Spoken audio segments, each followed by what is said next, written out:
Is this Lego keyboard a gimmick? Today we're gonna find out. This is the Project Atom by KBDcraft, but today we're gonna find out, is this $99 or $59, depending what kit you buy, worth the price tag? Obviously, why does a keyboard that uses Legos even exist? I don't know, but I think it's cool. I think it's unique. I think that's the whole concept, what sets it apart from everything else that is in the market. They're the only brand that has ever made, as far as I know, a keyboard that has a Lego base and Lego bricks all around. Obviously, there's so many questions revolving around this keyboard. Is it even good? Is it $99 a good price for it or not? Does it break if you drop it? There's so many questions, and we're gonna answer all of them in this video, starting with the build. Honestly, I'm not the best at building keyboards. I've built like 3 or 4. I've never gone into building keyboards as much as building PCs, but building this keyboard actually was quite fun. It was more of a challenge than just building a normal keyboard, because you're building the base from scratch. You have Lego scraps and you're building everything following instructions. Speaking of instructions, they're not very clear, honestly. You got to use your imaginations at different times. They're like 3 pages of instructions. So building it was really fun. It took me about 2 hours. Honestly, it took me longer than I expected. I had to do it in waves because I just wanted to do everything perfectly. I was worried that it's not gonna actually like work good and it's gonna be flimsy. It was really fun. The only issues, for some reason, the switches that I had, maybe it's the way it was mounted, pins were bending a lot, so I had to take some of the switches out and fix the pins before I put them back in and they start working. So I did a bunch of testing afterwards, fixed all the bent pins. That could be also my incompetence in building keyboards, but the building process is great, worth it, worth the experience, especially if you like building things with your own hands.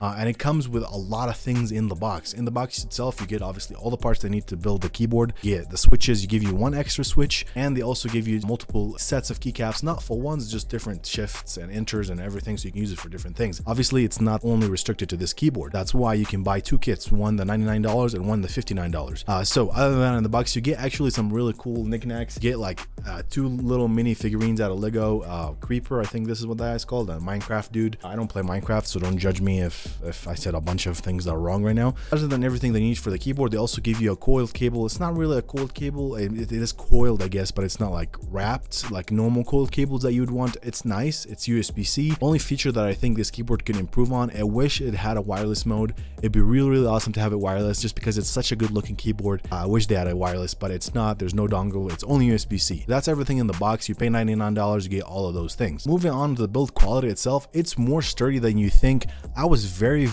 like cautious as I was building it. I was like, I'm pushing really hard. I want it to actually stick and not break.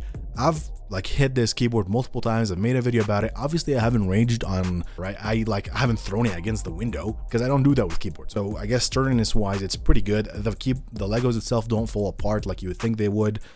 Maybe if you threw it at a wall, it would break and shatter. Lighter than other keyboards because it doesn't have metal, right? So like the base is all Legos and plastic, so it's pretty light for the most part. I don't know how much it weighs. I'll throw in some weight in there if I can find it. Some of my favorite parts by the design itself is the rounded edges. Yeah, usually keyboards are like not as, I don't know, smooth, I guess. I really like the way it feels. It feels like plasticky, but doesn't feel like cheap plastic. So overall, it's pretty nice. You can see you can even bend it. Like it's pretty sturdy, but for the most part, everything stays together. I thought it was gonna fall apart. You can see some of the Legos coming out, but the nice thing is you can just press it in. Your keyboard's still functioning and nothing is wrong with it. Moving on to the actual board itself, it's just a, it's just a basic 2-pin swappable board, which is nice. You can put your own switches in there, your own keycaps, whatever you want in there. It has full functioning RGB, no software, just RGB. You can change it. They have like the manual, and you can just change things based off of what you need them to be. I like the RGB. It's actually very bright. It doesn't shine through the keycaps, but from under and around. But I think it looks really good. It's super clean in my opinion. I like it minimal like that. And then sound wise, honestly, this is probably one of the best sounding keyboards I've had. I don't know why. Maybe I like the switches, maybe because it's a plastic, maybe because it's gasket mounted, but it sounds really good. A lot of people say it sounds like Lego pieces being built. This on it is like their own switch from KBDcraft. It's called Switch S2 Engine.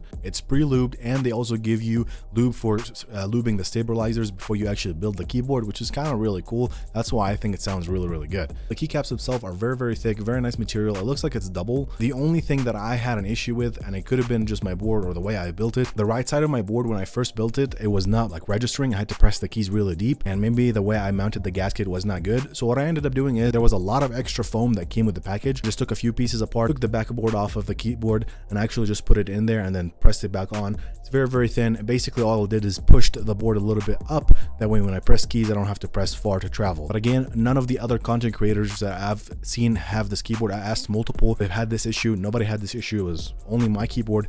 Could it be a defective unit? Probably, or just the way I built it, most likely, because I'm a noob when it comes to building keyboards. It was basically for you. If you saw this keyboard on social media, it's obviously gone viral. My own video of building this keyboard on TikTok got 1.2 million, 1.3 million views. So obviously a lot of people love this keyboard and have interest in it. So I thought I'd make this video for you guys, just talking about the experience, talking about building it, talking about using it. I've been using it now for 2 weeks.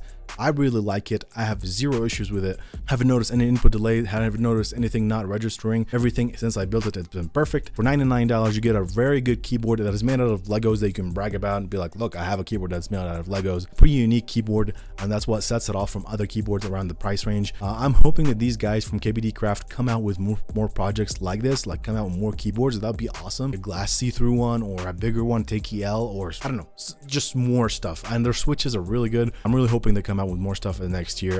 That is it. Thank you guys so much for watching. If you enjoyed this video, please throw a like on this video. It helps me a lot to reach more audience just like you who are watching this video.